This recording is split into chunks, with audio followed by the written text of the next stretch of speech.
जळगावमध्ये एक धक्कादायक घटना अशी घडली की एक पोलीस निरीक्षक म्हणलं तर कायद्याचा अभ्यास करणारे आणि कायद्याची अंमलबजावणी करणारे तसेच कायद्याचे संरक्षण करणारे हे एक पोलीस निरीक्षक एक पोलीस मंडळी असतात. परंतु कायद्याचा कधी कधी त्यांच्याकडून असं उल्लंघन होतं आणि ते कायद्याला काहीच भीत नाही. याचा अर्थ काय की पोलिसाची वर्दी म्हणून याचा माज आणि त्या आलेल्या माजमुळं जनतेसोबत एकदम क्रूरतेनं वागायचं, जनतेवर अन्याय करायचा. कोणावर जर अन्याय होत असेल तर त्याला थोडीही मदत करायची नाही आणि मदत जर करायची असेल तर त्याच्यावरच जास्तीत जास्त गुन्हे लादवायचे. असे काही पोलीस असतात आणि असे भरपूर काही पोलीस म्हणजे इथे आहेत. काही क्वचितच पोलीस असे आहेत की ते इमानदारी बाळगतात आणि इमानदारीने काम करतात. तर अशीच एक घटना घडलेली आहे की जो एक पोलीस निरीक्षक अर्थात पोलीस इन्स्पेक्टर PI याने एका महिलेसोबत म्हणजे असं काही कृती केलं की त्या महिलेला जिंदगीभर तिच्या मनामध्ये एक दुःखच निर्माण झालं. तर नेमकी घटना काय आहे? आता या घटनेच्या बाबतीत जे मंगेश आमदार मंगेश भाऊ आहेत, तर यांचं या घटनेशी काय नातं आहे नेमकं? पोलिसांना त्यांनी काय विचारलं आणि पोलिसांनी यांना काय उत्तरं दिली, या संपूर्ण घटनेचा अभ्यास आपण या या न्यूज मध्ये तुम्हाला सांगणार आहोत. आता तुम्हाला माहिती आहे, जे आमदार मंगेश भाऊ आहेत यांना आजकाल कोण ओळखत नाही. त्यांचे जर आज आपण व्हिडिओ बघितले तर लाखो व्ह्यू आहेत आणि जनतेचं जे लक्ष एकतर मंगेश भाऊच्या जे मदत करतात ते प्रत्येक ठिकाणी धावून येतात यांच्याकडे आहे. तर इथेही सुद्धा मंगेश भाऊन लक्ष दिल्यामुळं आज या महिलेला न्याय मिळत आहे असं वाटतंय. तर नेमकी आता घटना काय आहे? जळगावचे स्थानिक गुन्हे शाखेचे जे प्रभारी म्हणून police inspector PI Sandeep Patil, तर यांनी या महिलेला 2023 मध्ये मदत केली होती एका गुन्ह्याच्या संदर्भात. या महिलेला एक दाद मागून दिली होती, न्याय मिळवून दिला होता. आता मला सांगा, न्याय मिळवून दिल्याच्या नंतर पोलीस इन्स्पेक्टरनं असं वागायचं असतं का? तर पोलीस इन्स्पेक्टरने या महिलेसोबत 2023च्या घटनेसंदर्भात थोडी गुन्हे शाखेच्या संदर्भात गुन्ह्याच्या साठी एक मदत केली होती आणि त्या मदतीचे उपकार म्हणून या जे संदीप पाटील पोलीस निरीक्षक अर्थात पोलीस इन्स्पेक्टर आहेत, यांनी या महिलेकडे वेगळीच मागणी केली. ती मागणी सुद्धा या महिलेनं पूर्ण केली, कारण या महिलेवर जी आपबीती आली होती ती आपबीती नेमकी निवारायची कशी? मग ती आपबीती जर ही महिला पोलिसाकडे येत असेल, जर पोलीस अशा पद्धतीने जर त्या महिलेवरील जर दुःख निवारत असेल तर याचा अर्थ काय होऊ शकतो? खरंच पोलीस डिपार्टमेंट किती गेलेलं म्हणा. संपूर्णच पोलीस नाही तर काही पोलीस.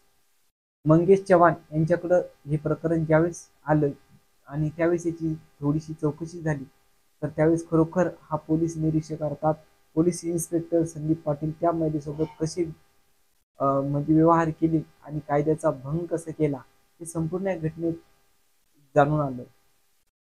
या पोलीस निरीक्षकानं असंही सांगितलं की तो कोणालाही भीत नाही, चाहे पोलीस म्हणजे अध्यक्षक असू दे, DG असू दे, कोणी असू दे.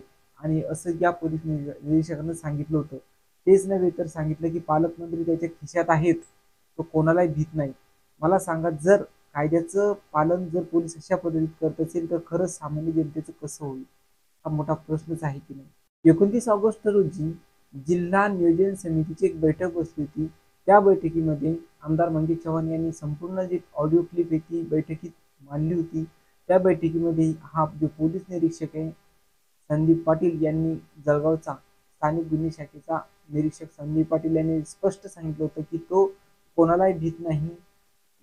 चाहे मग पोलीस अधीक्षक असू दे, DIG असू दे, DG असू दे, कोणालाही भिणार नाही. आणि जे पालकमंत्री आहेत तर ते पालकमंत्री त्याच्या खिशात आहेत असंही सुद्धा सांगितलंय. तेच नव्हे तर या ऑडिओ क्लिप मध्ये हे सुद्धा सांगितलंय की जो मंगेश साबळे आमदार आहे यांना गोळ्या घालून ठार करेल. तर मला सांगा, जर एवढा लोकप्रतिनिधी आमदार मंगेश चव्हाण, हे छोटंसं नाव नाही, खूप मोठं नाव आहे. कारण या व्यक्तीचं काम सुद्धा खरंच पाहिलं तर खूप चांगलं काम आहे. लोकांच्या प्रत्येक चाहे गरीब असो श्रीमंत असो, या व्यक्तीकडे खरंच, या आमदाराकडे खरंच मतभेद नाहीये किंवा कोणताही असा विचार नाही की हा व्यक्ती गरीब आहे आणि पैशाने गरीब असेल किंवा स्वभावाने गरीब असेल त्यासाठी धावायचं नाही, असं बिलकुल नाही. कोणताही व्यक्ती असेल तर प्रत्येक व्यक्तीसाठी या मंगेश चव्हाणचं भाग असतो. आमदार मंगेश चव्हाण हे प्रत्येक व्यक्तीसाठी झटपटत असतात, प्रत्येक व्यक्तीसाठी सहाय्य करतात. त्यामुळे त्यांची जी नावलौकिकी, त्यांची जी आमदारकी त्यावेळेस तिथे खरंच टिकून राहिलेली आहे, असे यातून म्हणायला काही वावगं नाही. या पोलीस निरीक्षकावर जेव्हा त्या सगळ्या गोष्टीची शहानिशा झाली त्यावेळेस मग जे आमदार आहेत तर ते आमदार मंगेश चव्हाण हे जे पोलीस अधीक्षक आहेत रेड्डी, तर यांच्याकडे त्यांनी डॉक्टर रेड्डी यांच्याकडे ते गेले आणि डॉक्टर रेड्डी यांच्याकडे गेल्याच्या नंतर संपूर्ण चौकशी झाली. म्हणजे पोलीस अधीक्षक डॉक्टर रेड्डी आहेत तर यांनी याची जी चौकशी ती एक विशेष म्हणजे पोलीस महानिरीक्षक यांच्याकडे याचे प्रकरण सुपूर्द केलं, दाखल केलं आणि दाखल केल्याच्या नंतर याच्यावर एक बैठक झाली, एक चौकशी झाली. चौकशी दरम्यान खरोखर या पोलीस निरीक्षकांना जे काही गुन्हे केलेत या गुन्ह्याच्या प्राथमिक अंदाजानुसार, प्राथमिक चौकशीनुसार या पोलीस निरीक्षकावर आता निलंबनाची कारवाई झालेली आहे. या कारवाईत नाशिक परिक्षेत्राचे विशेष पोलीस महानिरीक्षक कराळे साहेब यांनी या गोष्टीकडे लक्ष देऊन त्याच्यावर प्राथमिक चौकशी करण्याचे आदेश दिलेले आहेत आणि त्यानुसार आता या चौकशीला खरंच एक चालना भेटलेली आहे आणि या जे पोलीस निरीक्षक आहे संदीप पाटील यांनी खरंच असे गुन्हे केलेत का याची सखोल चौकशी होऊन सुरुवातीला तरी यांना निलंबित केलेलं आहे, परंतु पुढची जी कारवाई आहे ती खरोखर मोठी कारवाई होण्याची शक्यता आहे.